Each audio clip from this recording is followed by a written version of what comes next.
Washington, D.C. Michael's on the line. Hey, Michael, what's up? Hey guys, thanks for having me on. I appreciate it. Sure. How can we help? Hey, so my wife and I are $65,000 in debt right now, mostly credit cards and some from a car. And right now, when we've looked at our budget, we put it on an Excel sheet, and at the end of the day, we have more going in the negative than coming in positive to spend on our daily needs. Mm. Okay. And we're kind of at a loss right now. We're scared for our future of what we're supposed to do, and we're so much in the negative that we can't even get to the positive. I'm trying to follow your baby steps of saving up to $1,000, and I can't even do that because I'm in the negative every month. Mm-hmm. What do y'all do for a living?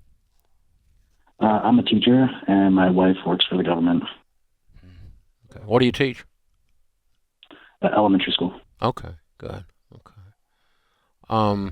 And so what's your household income? About $110 a year.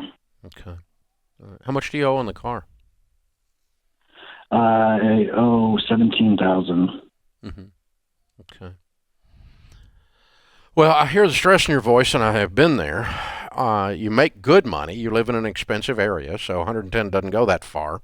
It sounds like you ought to be able to live on that, but you're in Washington, D.C. It's expensive. How much is your house payment or rent? It's about $2,000 a month. Okay. That's high, but it's not what's killing you. So where's the rest of the money go? Yeah, your money's, there's a leak somewhere. How much do you all eat out all the time? Well, credit cards, what are you buying with the credit cards? It's from past credit card usage. Yeah, but you only have $40,000 in credit card debt. Yeah, the payments are between each of them. They're about $200, $300 a month. Yeah. Okay. Here's what I would do if I woke up in your shoes. It sounds like there is, you are being killed, death by 1,000 cuts. I don't hear a major hole in the side of the boat. I hear lots of little leaks from years of doing budgets with people. That's what I hear. Okay. So the little leaks sound like this. You're going to go on a scorched earth thing and turn this thing around because you're stuck.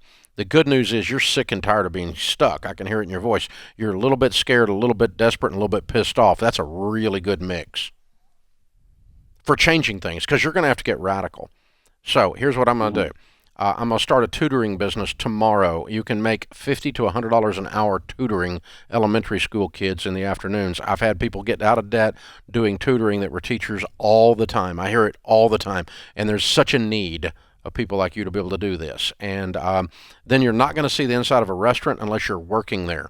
You guys eat out too much. You spend too freaking much money outside the walls of your home. You don't need to go on vacation, period, until you get this mess cleaned up.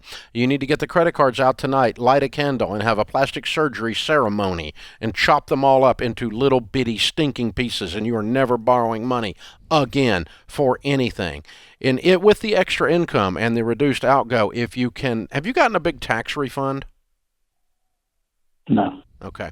If you can't find some money in dialing this thing down with all of that, you're going to have to sell the car. But the car is not your problem. It just might be a little bit of the solution. A $17,000 car debt on a $110,000 income is not good, but it's not drowning you. And I'm talking to a guy who sounds like he's drowning. That's right. What is split me your salaries? What do you make versus your wife?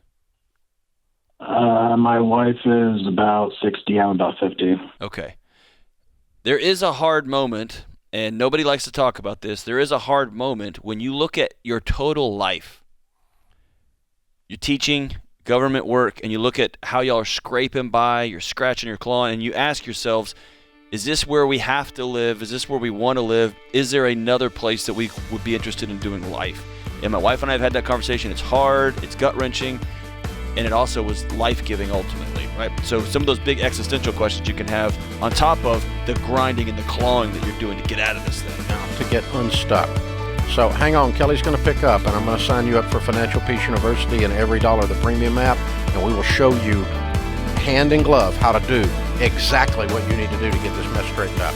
We'll walk with you, brother. Hold on.